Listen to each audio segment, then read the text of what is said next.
श्री शनि द्वादशनाम स्तोत्रम्।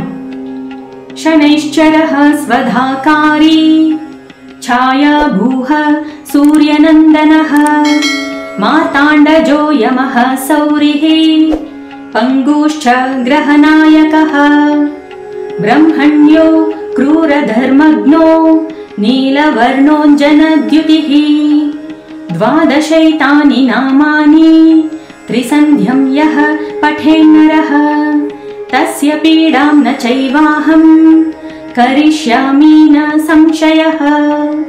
गोचरे जन्मलग्ने च वापस्वन्तर्दशासु च इति श्री शनैश्चर द्वादशनामस्तोत्रं सम्पूर्णम्।